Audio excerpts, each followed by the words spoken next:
단거리 선수들이 0.01초 위해 시간을 바치고 내달리듯 배우는 교사 되어 수업 5분을 위해 하루도 쉬지 않고 학습 15분 교육학. 기억은 기명과 파지, 재생, 재인의 단계를 거쳐서 일어나는 과정이라고 이야기를 하는데, 이 기억 조건에 관해서 많은 사람들이 연구를 했습니다.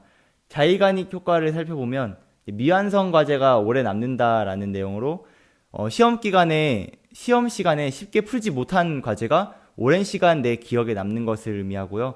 부하 효과는 노력을 중단하고 쉬고 있을 때 갑작스럽게 문제가 해결되는 과정을 의미합니다. 틀린 방법에 대한 고착이 사라지면서 억제되어 있던 올바른 방법이 표출되기 때문에 이렇게 문제 해결이 일어난다고 설명하는 이론입니다. 그리고 기억 조건의 부호와 특수성의 원리가 있는데, 이것은 정보를 부호화할 때 사용된 단서가 가장 효과적인 인출 단서라는 의미입니다. 그래서 학습을 할 때는 최대한 실제 상황과 비슷한 맥락을 제시하면서 다양한 예시를 제시하면서 교육해야 한다는 시사점을 제공하고 있습니다. 그리고 기억을 잘하기 위해선 과잉학습이 일어나야 한다고 이야기를 하는데요. 과잉학습은 학습이 성립된 후에 다시 그것을 반복하면서 이제 필요 없는 학습처럼 보이지만 점점 정교화되는 과정을 의미합니다. 과잉학습량이 많아지면 망각의 양이 줄어든다고 흔히들 잘 알고 있죠. 기억 책략에 대해 살펴보겠습니다. 기억 책략으로는 크게 이제 시연과 조직화, 정교화의 전략이 있는데, 시연은 그냥 말 그대로 내가 다시 한번 해보고, 다시 한번 기억해보고, 한 번 더 읽어보고, 그런 과정을 의미하고, 조직화는 범주화하고 절편화하는 그런 과정을 의미하고요. 정교화는 이제 자료들의 공통된 의미를 파악하고 특성을 찾아서 연결하는 그 과정을 의미합니다. 기호화 전략으로 결합법과 변환법과 심상법이 있는데, 결합법에는 연속결합법, 고정결합법 이런 것들이 있는데 그냥 말장난을 의미합니다. 패그월드법 해가지고 옷걸이에 옷을 걸듯 이제 가나다라 마 하나의 단어에 그 글자에 해당하는 개념을 걸어놓는 느낌이라고 생각하면 될 것 같고, 로시법은 기억해야 될 것과 장소를 연결하는 전략을 의미합니다. 예를 들어서 내가 라면 끓이는 방법을 기억해야 된다.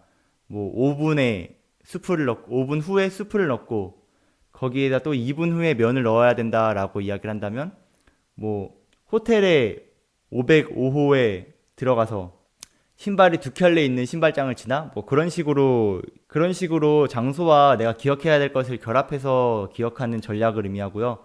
연속결합법은 말 그대로 그냥 연속적으로 결합을 하는 전략인데, 그냥 노래처럼 그냥 저절로 나올 수 있게 구구단이나 원숭이 엉덩이는 빨개 그런 전략들을 의미하고, 이제 변환법으로 키워드 메소드와 이제 두문자법이 있는데, 이제 키워드 메소드나 두문자법, 이제 두문자법은 머리 두 자를 사용해가지고 내가 외워야 할 게 결합법, 변환법, 심상법이다 라고 하면 결변심 이렇게 외우는 전략을 의미합니다.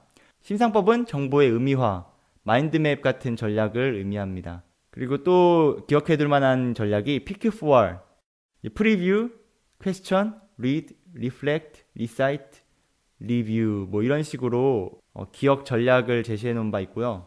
다음은 망각에 대해 살펴보겠습니다. 망각의 이유로는 불사용, 기억 흔적 쇠퇴설이 있고, 후속 활동이 나의 기억을 방해한다, 역행재지가 있고, 정서에 의한 일시적 억압, 기억은 되어 있지만 인출을 실패했다라는 이론도 있고요. 다음으로 간섭설, 앞에 배웠던 것이 지금 내 현재 학습을 방해한다라는 의미로 순행재지라고도 합니다. 그래서 연구에 따르면 A를 학습하기 전후로 다른 어떤 무언가를 배울 때 A에 대한 학습 능력이 저하되었다는 결론이 나와 있습니다. 또 다른 망각의 이유로 인출 실패 이론이 있는데, 의존적 망각을 살펴보면 이게 인출 단서를 상실했기 때문에 조금만 더 뭔가 있으면 알 것 같은데 나오지 않는 그런 설단 현상이 왜 일어나는지 설명을 하고 있습니다. 때문에 이 설단 현상이 일어나지 않도록 하기 위해 정보를 유의미하게 부호화해야 한다고 시사를 하고 있죠. 그리고 에빙하우스의 망각곡선은 너무나도 유명한 이야기죠. 학습된 직후 가장 급격하고 이후엔 완만하게 이 망각이 이루어진다라고 이야기를 하고 있는데, 해서 연습은 학습한 직후에 하는 것이 가장 효과적이라고 이야기를 합니다. 그리고 동시에 때때로 간격을 두고 연습하는 활동이 얼마나 중요한지 이 망각곡선을 통해 살펴볼 수 있죠. 다음으로는 초인지에 대해 살펴보겠습니다. 초인지에는 절차적 지식, 조건적 지식, 인지적 감시, 이렇게 세 가지 요소로 이루어져 있고, 플라벨이라는 사람이 처음으로 제안했던 이야기인데, 초인지는 자신의 인지에 대한 지식으로 자신의 인지를 조절하고 통제하는 능력을 의미를 합니다. 그래서 계획과 점검, 평가 등의 기능을 갖고 있고요. 이 초인지를 이루는 변인으로, 초인지에 영향을 미치는 변인으로 사람과 과제, 방략 변인, 이렇게 세 가지 변인이 있습니다. 각각 변인은 하나의 믿음 형태라고 보면 되는데, 사람 변인은 이제 문제 해결, 내가 이 공부를 하는데 얼마나, 어느 정도의 시간이 필요할까 아는 지식이고요. 이제 얼마나 기억하고 얼마나 잊어버릴 것인가에 대해 내 스스로 파악하고 있는 것을 의미합니다. 그리고 과제 변이는 어떤 과제가 처리하기 쉬울지 그것을 아는 지식이고요. 방략 변이는 어떤 전략이, 어떤 인지 전략이 효과적일지 아는 지식을 의미합니다. 이것들을 학습에 적용하면 목표 설정, 계획 수립, 점검, 기록, 조정 등에서 활용을 할 수 있겠고, 메타인지를 가르치기 위한 방안으로 시범을 보이는 것, 또 전략을 연습시키는 것, 체크리스트를 제공해서 이제 구체적인 피드백을 제공하는 방법을 사용할 수 있겠습니다. 학습 장애에 대해서 살펴보겠습니다. 학습 장애는 이제 외적 요인이 아니라 내적 요인으로부터 발생하는 것만을 의미하고요. 그래서 초기에는 생리학적 기능의 연구가 중시되었는데 별로 교정에 큰 도움이 되지 않는다는 것을 알고 인지적 결함에 대한 연구로 방향을 전환하게 됩니다. 이제 학습 장애의 원인으로는 사고 전략과 메타인지가 없다는 것을 들 수 있고요. 자기 인식과 자기 조정 전략에 결함이 있기 때문에 나타난다고 이야기를 합니다. 그러니까 계획과 조사와 검사, 평가, 교정, 이런 것들이 좀 잘 안 되는 것 때문에 나온다고 이야기를 하고요. 이제 또 ADHD라고 이제 주의 집중 결함 때문에 나온다는 이야기도 있고, 이제 각성도와 지속도와 충동성이 잘 통제가 되지 않기 때문에 나타난다는 입장도 있습니다. 지능에 대해서 살펴보겠습니다. 개인차 이론으로부터 나오게 된 건데 통일된 정의는 없고요. 먼저 스피어만이 제시했던 G 요인설부터 살펴보면 일반 요인이 위에 있고 특수 요인이 아래에 있어서 이제 상층의 요인이 아래층 요인에 대한 설명이 되는 구조로 되어 있습니다. 일반 요인이란 거는 이제 공통 능력, 이제 일반적으로 먹힐 수 있는 그런 능력을 의미하고, 특수 요인은 이제 지능에서 별로 중시되지 않는 그런 아래쪽의 요인을 의미합니다. 설명을 더 곁들이자면 일반 요인이 어느 상황에서도 적용할 수 있는 그런 요인이라면, 특수 요인은 그런 말 그대로 특수한 상황에서만 먹히는, 특수한 조건에서만 먹히는 그런 지능을 의미해요. 그래서 일반 요인, 수학이나 말하는 것, 그런 걸 의미한다면, 특수 요인은 말 그대로 특수한 기술, 조작 능력, 그런 것들을 의미합니다. 이런 G 요인설을 더 정교화해서 캐텔이라는 사람이 이 형태설이라는 걸 제안을 하는데, G 요인을 결정성 지능과 유동성 지능으로 더 정교화해서 설명을 합니다.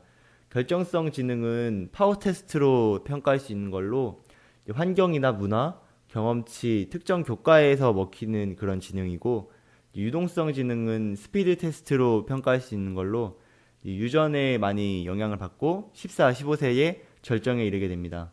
모든 교과에서 사용할 수 있는 그런 지능을 의미하죠.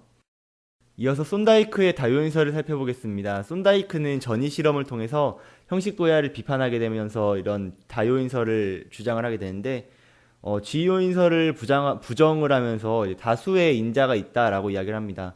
크게 추상적, 기계적, 사회적 지능으로 이 세 가지로 분류를 해서 설명을 하고 있고요. G요인은 없고 S요인만 실제한다라고 주장을 했죠. 이것이 길포드에 확장되어서 지능 구조 모형이 등장하게 됩니다. 이거는 내용, 조작, 산출의 세 가지 차원으로 이 S 요인들을 구성해 놓은 모형인데, 여기서 최초로 발산적 사고, 즉 창의성 요인이 주장이 되게 됩니다. 길포드로 인하여서 이렇게 지능의 영역이 확장되었다는 의의가 있습니다. 이외에 손다이크의 주요 지능 요인설이 있는데, 손다이크는 7개의 기본 정신 능력이 있다고 했습니다. 뭐 박성현 씨는 수원 공기 추지라고 하면서 이렇게 7가지를 제안을 했는데, 이게 무슨 말이냐면 수리, 언어, 언어 유창, 공간, 기억, 추리, 지각, 이렇게 7가지의 수원 공기 추지, 이렇게 쉽게 외울 수 있도록 안내를 했었던 바 있습니다. 다음으로는 대안적 지능이론 살펴보겠습니다. 대안적 지능이론, 일단은 기본적으로 지능은 단일 능력이 아니고 복합적이고 실제적인 능력이다 라고 이야기를 하면서 나온 것들인데, 먼저 스턴버그가 제안했던 지능의 삼위일체를 보면 크게 ACP로 이루어져 있습니다. ACP. 먼저 A, 분석 요소입니다. 그 요소에는 지식 획득 요소, 수행 요소, 메타 요소, 이렇게 3가지 이루어져 있고요. C, 창조와 관련된 이야기입니다. 경험, 선택적 지각, 선택적 결합, 선택적 부호화와 관련되어 있는 내용이고요. 그 다음 P, practice, 실용적인 상황에 대한 내용입니다. 그래서 적응, 변형, 선택에 대해서 이야기를 하고 있죠. 그리고 가드너의 다중지능 이론이 있는데, 가드너가 말하길 지능이란 문제를 해결하고, 지능이란 문제를 해결하고 창조하는 능력이라고 하였습니다. 그래서 지능의 형태에 따라서 발달 속도가 다르고, 원칙적으로는 상호 독립적이지만 이제 복합적으로 작용할 때도 있다고 이야기를 했습니다. 가드너가 다중지능이라고 제시한 것들 그 종류를 살펴보면 자연, 논리, 언어, 운동, 대인, 개인, 음악, 공간, 실존, 이렇게 9가지의 지능 영역을 제안을 했고요. 그래서 교육에 적용을 하자면 통합 주제 단원으로 다루어야 된다. 이게 무슨 말이냐면 발달된 영역을 이용해서 다른 영역을 발달시켜야 하고, 습득하는 방법의 다양화를 추구해야 되며, 도제식 교육을 통해서 지필평가가 아닌 수행평가로 이루어져야 된다, 뭐 이런 이야기를 교육계에 시사한 바 있습니다. 지능검사에 대해 살펴보겠습니다. 최초의 지능검사였던 건 프랑스 교육장관의 요청으로 이렇게 정상아동과 지체아동의 관계를 연구하기 위해서 만들었던 비네 시몬 검사였는데, 처음에 이로 인하여서 정신연령 개념이 처음으로 등장하게 되었고, 이 사람들이 검사를 만들 때 꼬리표에 대한 우려가 있었다고 합니다. 이것을 스탠포드 대학교에서 이제 미국 실정에 맞게 변형을 해가지고 만든 게 바로 IQ 검사입니다. 정신연령을 지능지수로 발전을 시켰고요. 뭐 스탠포드 비네 검사라고도 하는데, IQ를 그 나이대의 평균적인 정신연령분의 그 학생이 가진 정신연령의 비로 표현함으로써 최초로 지능지수를 사용을 하게 되죠. 이후에 나타나는 수많은 검사들이 있지만 웩슬러 지능검사가 굉장히 유명합니다. 웩슬러 지능검사에선 웩슬러 지능검사에선 지능에 더해서 비인지적 요인까지 검사를 한다고 하네요. 성격적 특성에 대한 임상적 진단도 가능하다고 합니다. 덧붙이자면 IQ 120 이상에선 지능과 창의성의 상관관계를 찾을 수 없다고 합니다. 그래서 창의력을 위해서 높은 지능이 필요 없는가 하면 또 그것도 아니에요. 지능이 낮은 아이는 창의성도 낮다는 것을 볼 수 있었습니다. 그리고 보통 지능과 학업 성취도는 이제 50% 정도의 설명력을 가진다고 합니다. 학력이 높아질수록 이 지능과 학업 성취가 일치하는 경향이 있었고요. 하지만 이 하나의 측정치에 불과하고 다른 요인도 함께 고려해야 된다는 것을 우리들 익히 생활 가운데서 잘 알고 있으리라 생각이 듭니다. 검사 점수가 교사의 기대에 불합리한 영향을 미치지 않도록 유의하면서 사용을 해야겠습니다.